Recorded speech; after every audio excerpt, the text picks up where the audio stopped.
प्रभु तेरी वाणी जीवन की रोटी, नैनों की ज्योति अंधेरा मिटाती।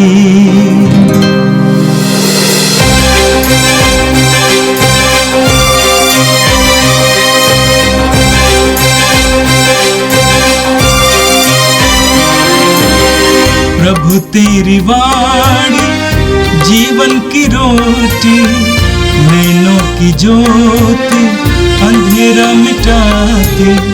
प्रभु तेरी वाणी जीवन की रोटी, नैनों की ज्योति अंधेरा मिटाती।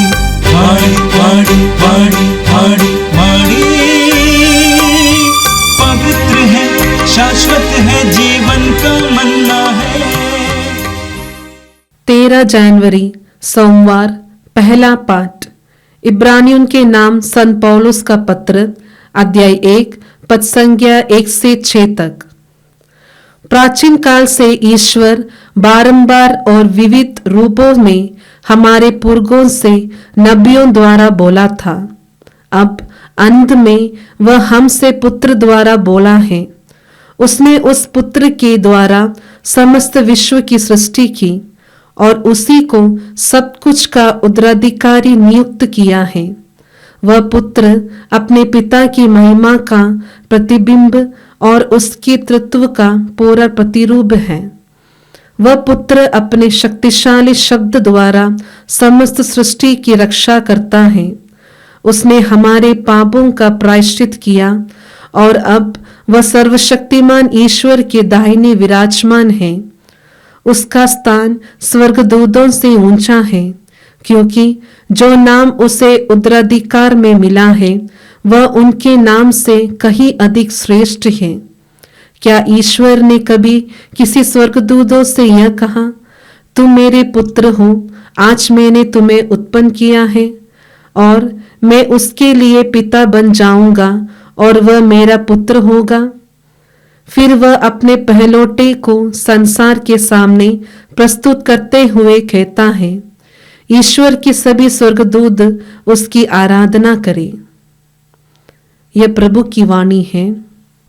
संत मार्कुस के अनुसार पवित्र सुसमाचार, अध्याय 1 वाक्य 14 से 20 तक।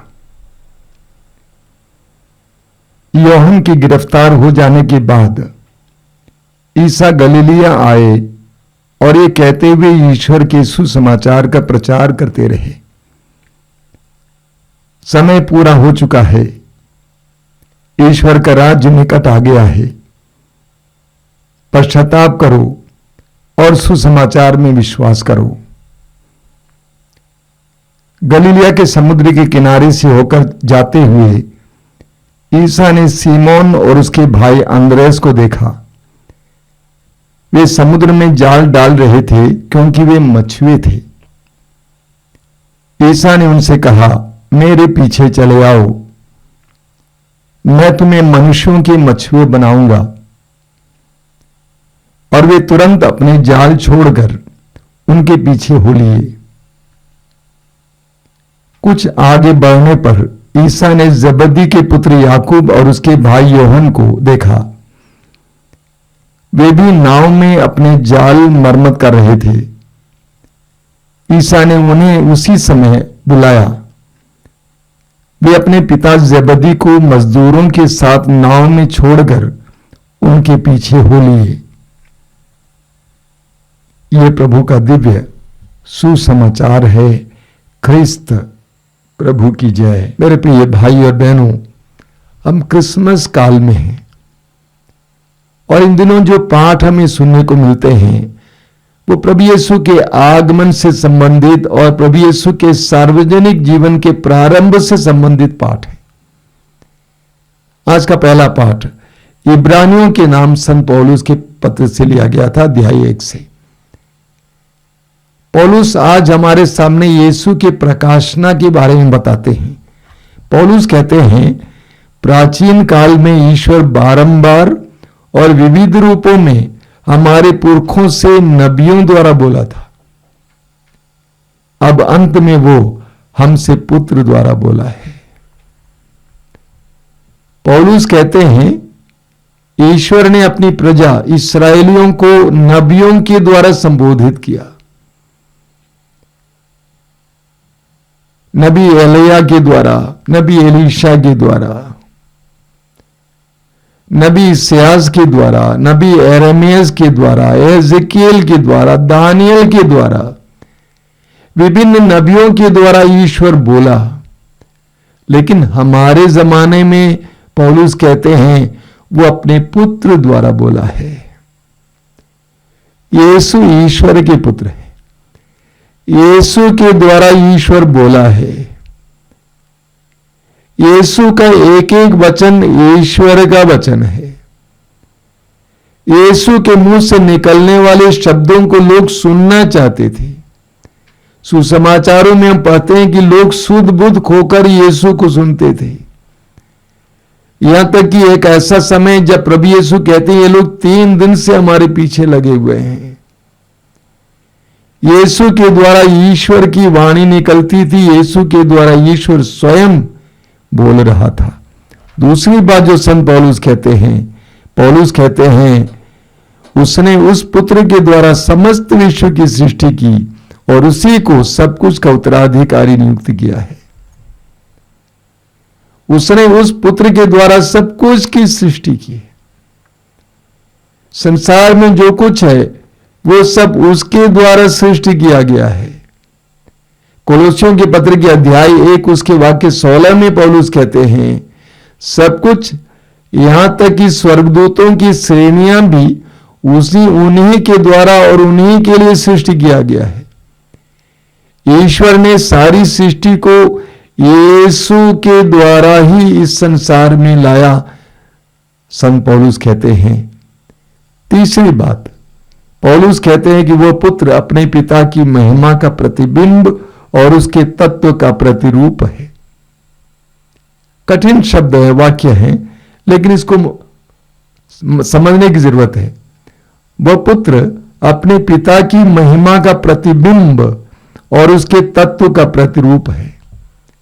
जब हम जल के किनारे खड़े होते हैं हमारा प्रतिबिंब जल पर पड़ता है।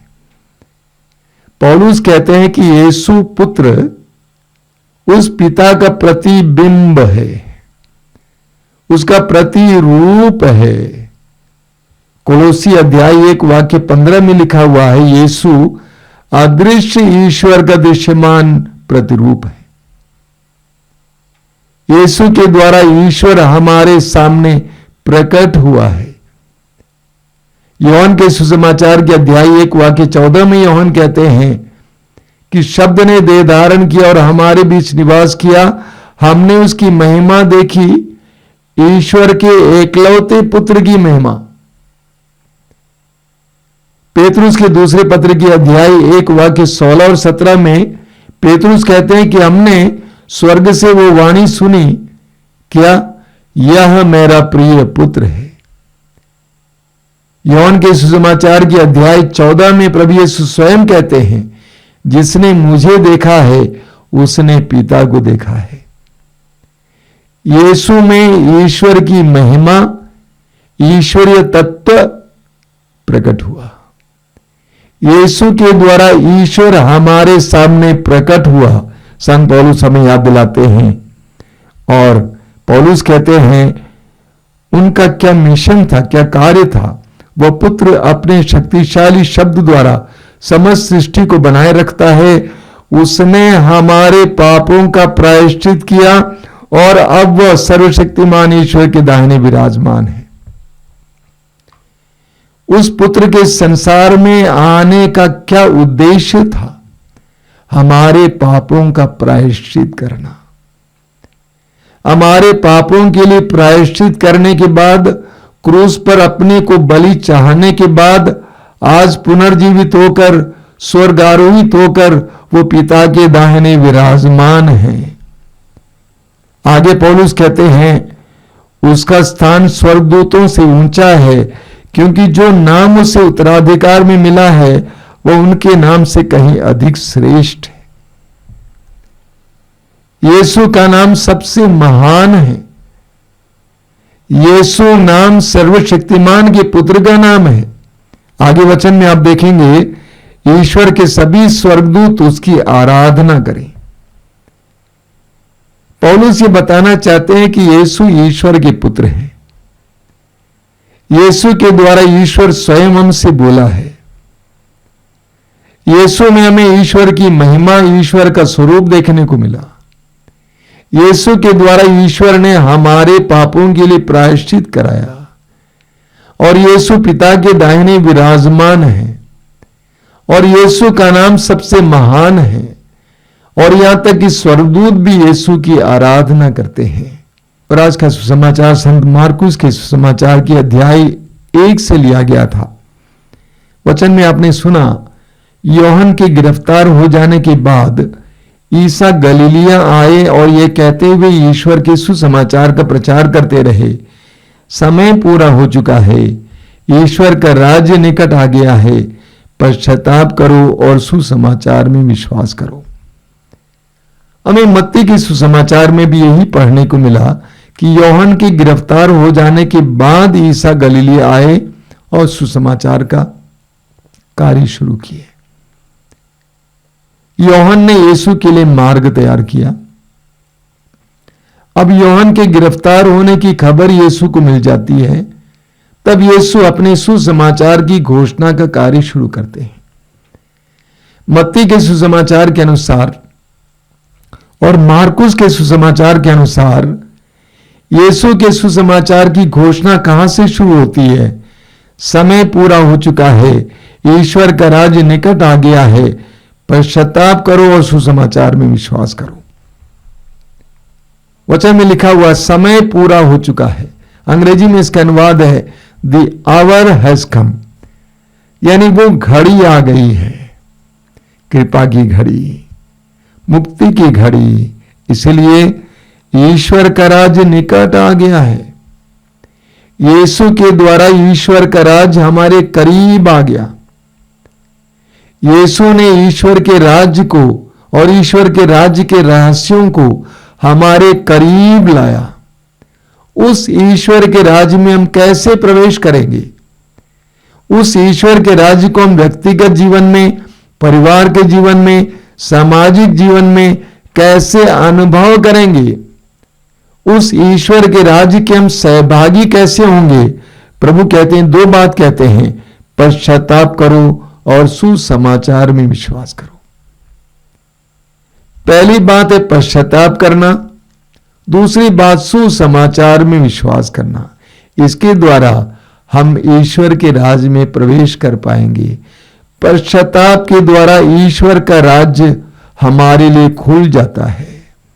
विश्वास के द्वारा ईश्वर के राज्य का फाटक हमारे लिए खुल जाता है। क्यों प्रभु ने कहा पश्चाताप करो?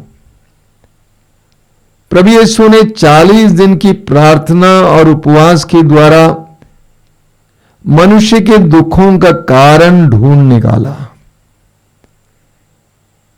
कि संसार के दुखों का क्या कारण है, विडंबनाओं की क्या जड़ है। प्रभु ने कहा कि जड़ पाप है। पाप मनुष्य का विनाश करता है, लेकिन उससे बचने के लिए एकमात्र मार्ग है पश्चाताप करो।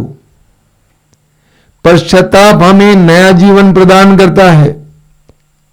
एजेकियल अध्याय 18 में प्रभु कहते हैं, अगर कोई पापी पश्चाताप करे उसके पुराने पाप भुला दिया जाएगा।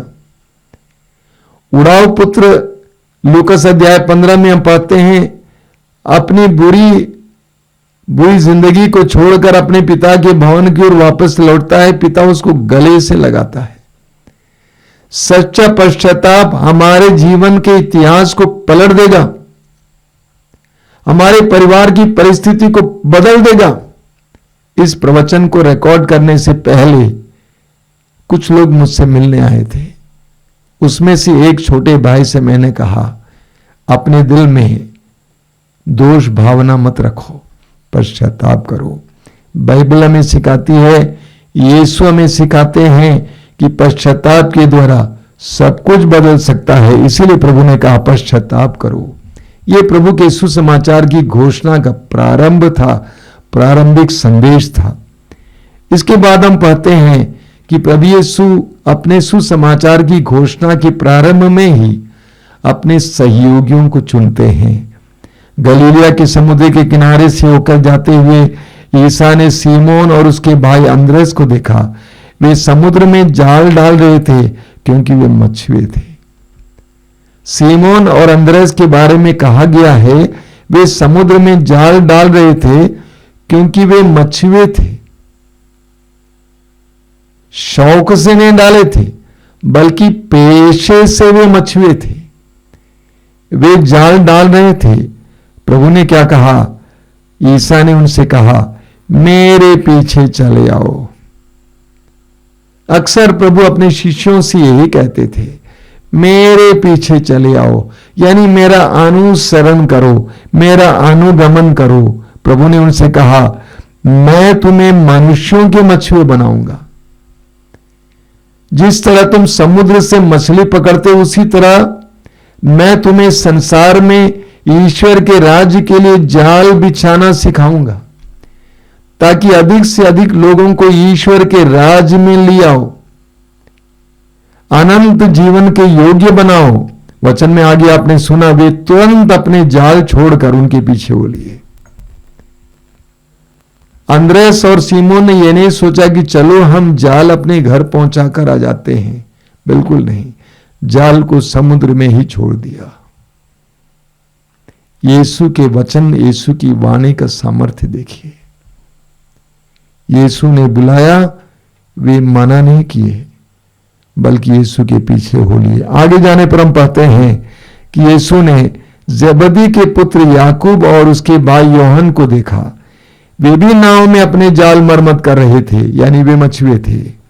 ईसा ने उन्हें उसी समय बुलाया, उसी समय जब काम कर रहे थे उसी समय बुलाया। वे अपने पिता जेबदी को मजदूरों के साथ नाव में छोड़कर उनके पीछे हो लिए। इन चारों को यीशु ने चुना, इसलिए नहीं चुना कि उनके पास दूसरा कोई काम नहीं था, वे बेकार बैठे हुए थे इसलिए चुन लिए। नहीं, वे अपने पेशे में लिप्त थे, अपने पेशे का कार्य कर रहे थे। उस कार्य को करते समय प्रभु ने बुलाया और उन्होंने कार्य को छोड़ दिया। एक बहुत गहरी बात है। प्रभु अपने कार्य के लिए आलसियों को नहीं चुनते हैं। चलो इसके पास कोई काम नहीं है, बेकार पड़ा हुआ, इसलिए चुन लेते हैं। काम कर रहे थे उस समय बुलाए। अब यहां पे क्या देखते हैं? वे अपने पिता जेबदी को मजदूरों के साथ नाव में छोड़कर उनके पीछे हो लिए। वे दोनों भाई अपने पिता को मजदूरों के साथ छोड़ दिया। उन्होंने ये नहीं सोचा कि हमारी जिम्मेदारी है कि हम अपने मां बाप की देखभाल करें। यीशु ने बुलाया, आगे पीछे देखना नहीं था। वे यीशु के पीछे हो लिए। सवाल खड़ा होगा, प्रभु यीशु ने सुसमाचार की घोषणा के कार्य के लिए सबसे पहले क्यों इन 4 मछुओं को चुना? क्यों प्रभु ने ऐसे तुच्छ लोगों को चुना? कुरिन्थियों का पहला पत्र अध्याय 1 वाक्य 26 और 27 पढ़िएगा, बहुत जबरदस्त वचन है। प्रभु ऐसे ही लोगों को चुनते हैं। बलवानों को शर्मिंदा करने के लिए प्रभु दुर्बलों को चुनते हैं। ज्ञानियों को लज्जित करने के लिए प्रभु अज्ञानियों को चुनते हैं। समाज में सम्मानित लोगों को लज्जित करने के लिए ऐसे तुच्छ लोगों को चुनते हैं। इतना ही नहीं, प्रभु ने क्यों मछुओं को चुना? क्योंकि वे मेहनती होते हैं, कठिन परिश्रम करने वाले होते हैं, उनके अंदर इंतजार करने की क्षमता है, वे परिश्रमी होते हैं, वे कठोर होते हैं, वे समुद्र में नाव के सहारे जाते हैं, घंटों समुद्र में बिताते हैं, समुद्र की हर परिस्थिति का सामना करने के लिए वे तैयार हैं। यानी उनके अंदर वो कठोरता थी। इतना ही नहीं, वे अपने आप को जोखिम में डालने के लिए तैयार थे। मैं आपको एक बात बताऊं, कुछ वर्ष पहले जब केरल में प्रलय आया था, नेवी के जवान लोगों को बचाने में लगे हुए थे, लेकिन उनसे नहीं हो पाया। अंत में सरकार को मच्छुओं को बुलाना पड़ा और मछुए जाकर हजारों लोगों को छुड़ा लिया, बचा लिया। क्यों? क्योंकि उनको जोखिमों का सामना करने की आदत थी, समुद्र की लहरों से लड़ने की आदत, समुद्र के एकाकीपन से लड़ने की आदत। ईश्वर के राज्य के लिए काम करने के लिए ऐसे लोगों की जरूरत है जो जोखिमों से लड़ने के लिए तैयार हैं, जो अत्याचार झेलने के लिए तैयार हैं। सुसमाचार की घोषणा का कार्य सॉफ्ट लोगों के लिए नहीं होता है, उसके लिए हिम्मत की जरूरत होती है, उसके लिए जोखिमों का सामना करने के लिए तैयारी की जरूरत होती है। आइए हम प्रार्थना करें। प्रभु यीशु धन्यवाद देते हैं आज के सुंदर दिन के लिए, जीवन के वरदान के लिए, तेरे पवित्र वचनों के लिए और पवित्र वचनों में छिपे हुए रहस्य के लिए। प्रभु हमें तेरे राज्य के योद्धा बना, तेरे राज्य के लिए काम करने वाले बना, तेरे राज्य के लिए मछुए बना। ये प्रभु यीशु आज का संपूर्ण दिन जो इन वचनों को सुन रहे हैं उनके लिए कृपा का दिन बने, आशीष का दिन बने।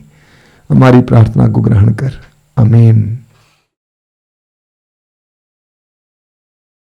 प्रभु तेरी वाणी जीवन की रोटी, नैनों की ज्योति अंधेरा मिटाती। वाणी वाणी